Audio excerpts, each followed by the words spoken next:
On va parler de mots-clés un peu. Ouais. C'est bien ça les mots-clés.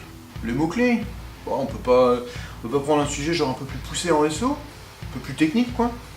Ah mais non, tu vas pas faire une vidéo genre les 10 techniques pour trouver les bons mots-clés. Si vu et revu ça sur le web, il y aura rien de nouveau là-dedans. Non, non. On va pas faire une vidéo de type voilà les 10 techniques pour trouver les bons mots-clés, etc. C'est pas l'objectif. On va plutôt là essayer de se concentrer sur qu'est-ce qui se cache derrière le mot mot-clé en fait, qu'est-ce que c'est. Parce que je pense que pour certains, c'est pas forcément.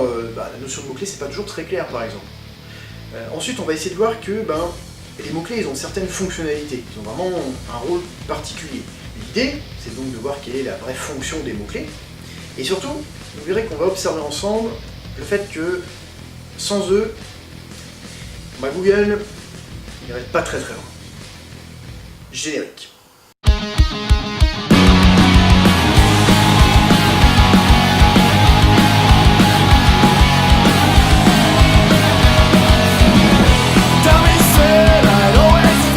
On va commencer d'abord par définir ce que c'est un mot-clé.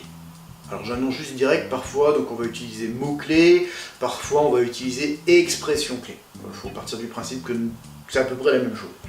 Tiens, est-ce que tu peux faire éventuellement une recherche vocale, demander à Google ce qu'il en pense de ce que c'est un mot-clé? Oh bah ouais, carrément. Alors...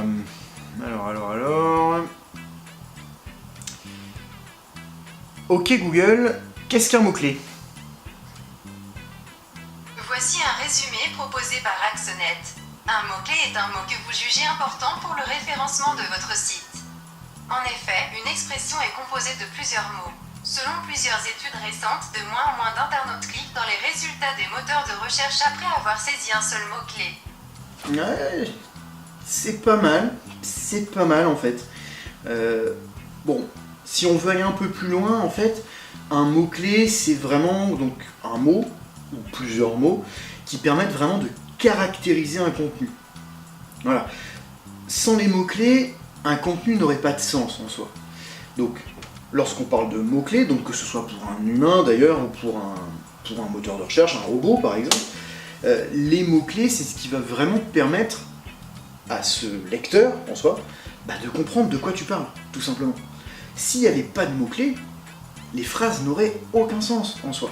Donc voilà, les mots-clés, c'est ce qui va permettre de donner un sens à notre langage, tout simplement. En fait, les mots-clés, on ne se rend pas compte, mais on les utilise au quotidien. C'est ce qui fait vraiment le propre de notre langage, c'est ce qui nous permet d'être compris et de se faire comprendre. Un super exercice, par exemple, à faire, c'est lorsque vous êtes à l'étranger, que vous baragouinez un petit peu la langue, finalement, les premiers mots que vous allez sortir pour vous faire comprendre, c'est des mots-clés. Pourquoi? Parce que c'est ce qui va donner un sens à votre question, à votre demande, à votre interrogation, etc. Donc finalement, qu'on soit un humain ou une machine, on a besoin des mots-clés pour comprendre. Selon voilà, si on est une machine ou un humain, on va pas comprendre les choses de la même façon. Oh bah encore heureux. C'est normal, pour l'instant, les machines ne sont pas encore aussi élaborées que le cerveau humain.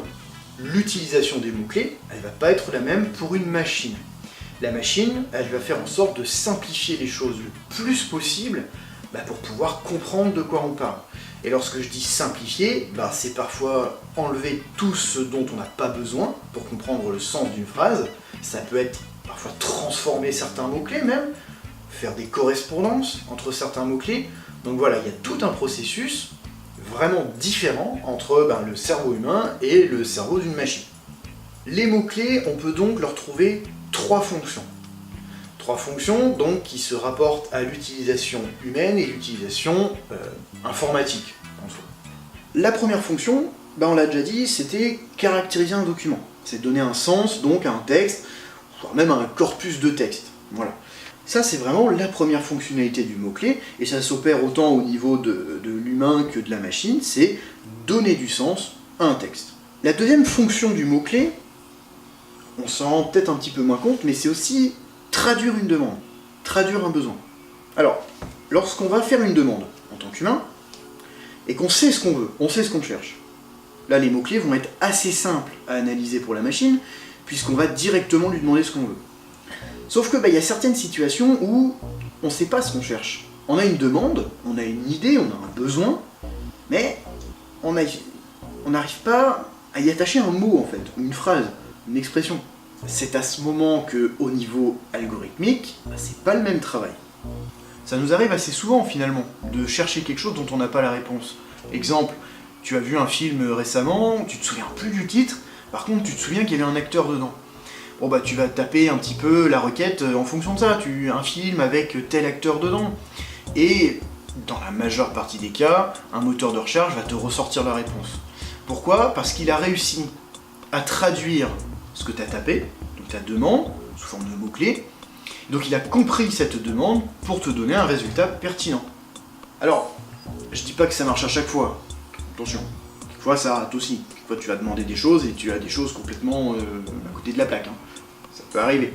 Cela dit, ça illustre bien le fait que, d'un point de vue là, machine, en plus de devoir comprendre un contenu, il faut pouvoir traduire une demande.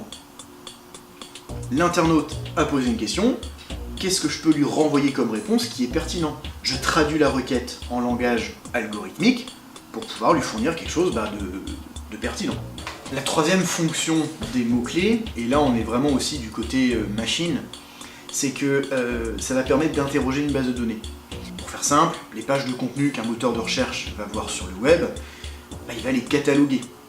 C'est ce qu'on appelle indexer en fait. Donc, il va constituer comme ça un index, et puis chaque page, il va lui attribuer une certaine case. C'est-à-dire que tiens, cette page, elle rentre dans cette thématique-là.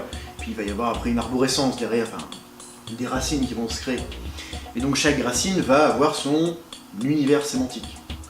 Et donc, à partir d'une requête, le moteur de recherche a besoin de dire tiens, il a demandé ces mots-clés là, je vais interroger cette branche en fait de mon catalogue.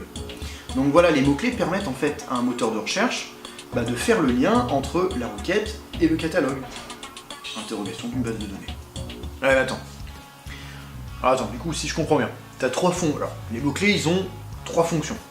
Donc, en gros, caractériser le contenu. J'ai besoin de comprendre de quoi ça parle.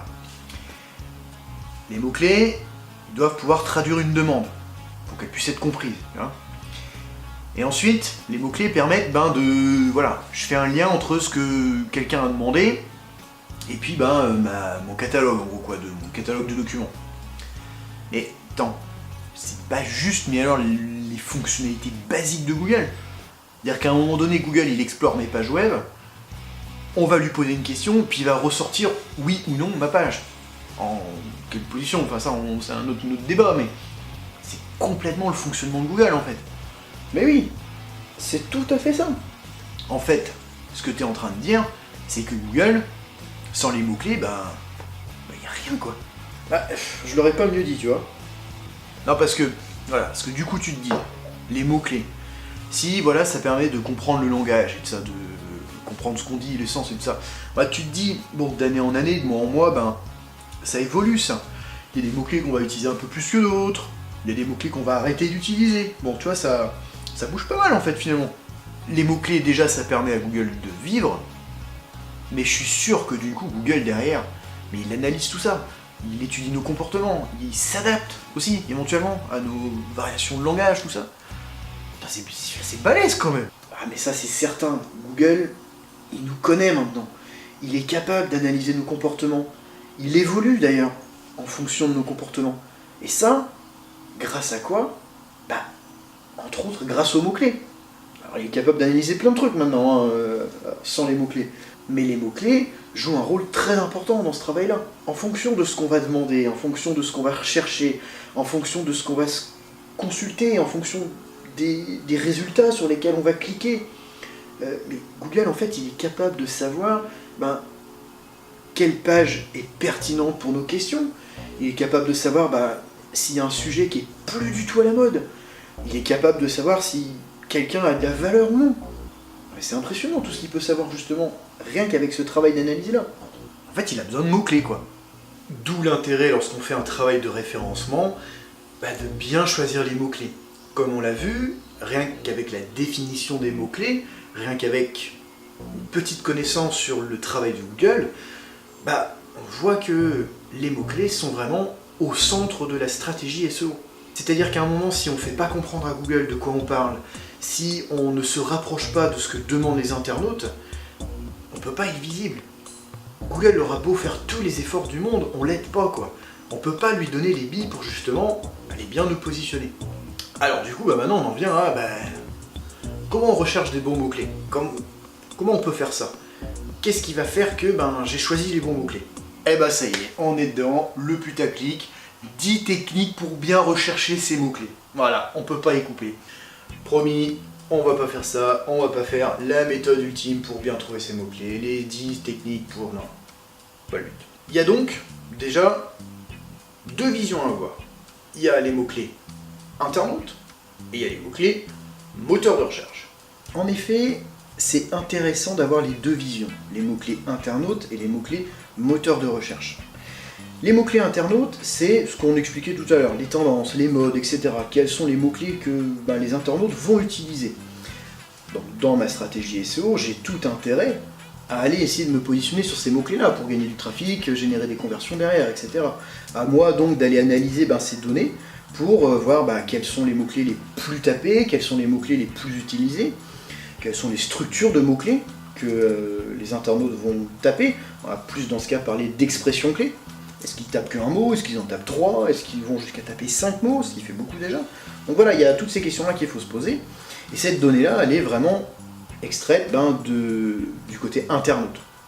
On va y associer des volumes de recherche, combien un mot-clé va être tapé par mois, quel est son indice de concurrence, etc. Bon, on détaillera les outils après, mais voilà. Mot-clé internaute, c'est qu'est-ce que les internautes vont taper dans Google. De l'autre côté, il y a les mots-clés moteurs de recherche. Et c'est tout aussi intéressant parce que c'est pas du tout la même chose que les mots-clés internes. Google, on parlait tout à l'heure qu'il avait besoin de cataloguer les pages en fait. Il a besoin qu'on l'aide à construire en fait son index. Pour comprendre une thématique, il n'a pas besoin de voir un mot-clé Google. Il faut qu'il voit un univers sémantique. C'est-à-dire que c'est un ensemble de mots-clés, un ensemble d'expressions clés qui vont lui faire comprendre que tiens, cette page, elle se range dans cette thématique-là. Plus je vais en utiliser donc, plus le catalogage de Google sera facile, plus il sera évident en soi, et donc plus je vais l'aider dans sa tâche, puisqu'il en général a un bon point en SEO. Donc en fait ce qu'on va chercher à savoir, c'est quels sont les mots-clés que Google a besoin de voir pour que je sois bien catégorisé. Il y a un exercice assez simple en fait à faire, c'est, mettons je cible un mot-clé, mettons équitation, par exemple, et je veux être sûr en fait que Google comprenne que je parle bien d'équitation. Parce que je sais pas, je vais parler de rennes, est-ce que c'est les animaux, est-ce que c'est l'équipement, je vais parler de sabots, est-ce que c'est les sabots du cheval, est-ce que c'est les sabots en général, les sabots pour les humains par exemple, j'en sais rien. Bon. Il y a un petit exercice qui est simple à faire, c'est, dans mon texte, j'enlève toutes les fois où je parle d'équitation, j'essaie de lire le texte sans ce mot-là. Est-ce que moi déjà je suis capable de comprendre de quoi va parler le texte? C'est un exercice super simple. Parce que en effet, on va lire le texte, on va ne lire dans ces cas-là que le champ lexical, que l'univers sémantique. Et si déjà pour nous, on arrive à deviner qu'on parle d'équitation, c'est top. Déjà, on facilite le travail à Google. On lui facilite la tâche, Google va comprendre grâce à notre univers sémantique que voilà, on est dans la catégorie équitation, dans l'exemple que j'ai donné. Alors, bon, là c'était un exemple parmi tant d'autres, mais donc voilà, l'idée c'est d'aller chercher grâce à des outils quels sont les mots-clés que Google va s'attendre à voir pour être bien catalogué. Bon, allez.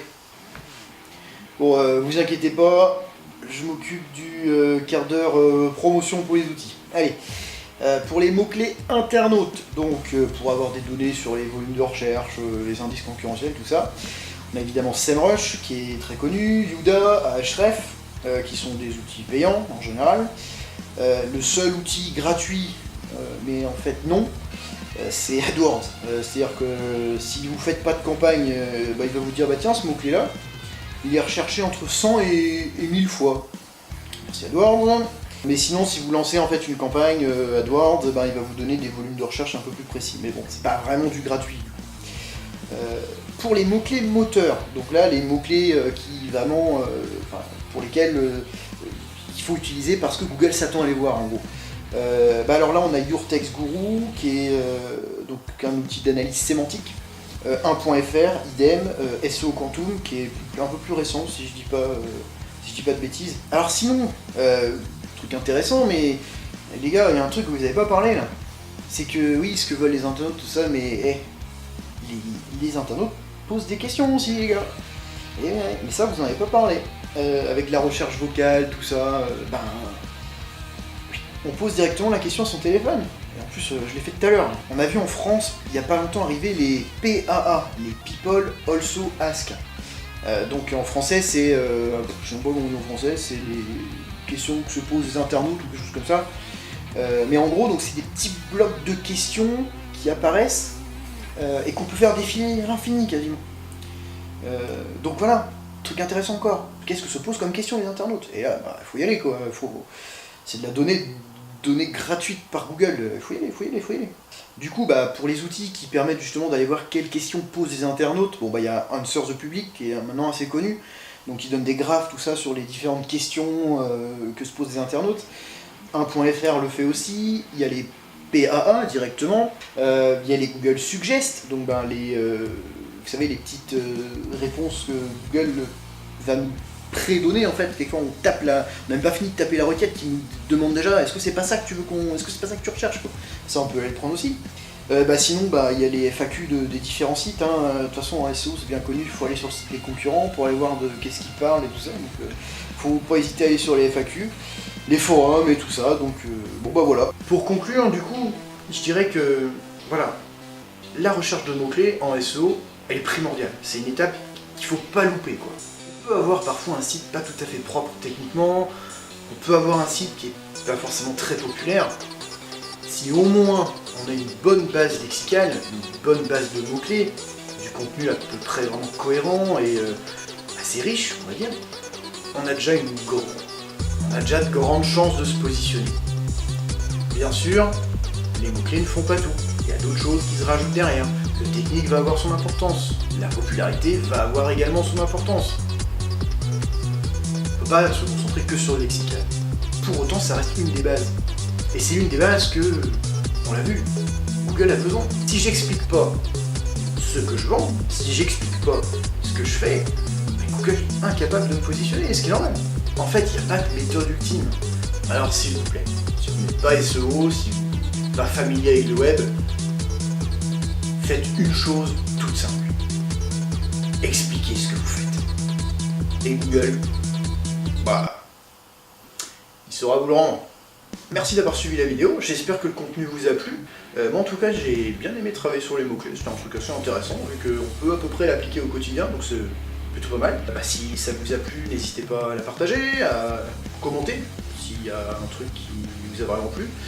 S'il y a quelque chose sur lequel vous n'êtes pas d'accord, n'hésitez pas à mettre un commentaire aussi. Ou si j'ai dit une bêtise, dites-le moi. Si vous avez aimé, n'hésitez pas à mettre un pouce bleu. Alors, si vous n'avez pas aimé, c'est pas obligé de mettre un pouce rouge. Mais le faites pas. C'est pas cool. Sinon, moi je vous dis à la prochaine. Pour une prochaine vidéo. Salut les os.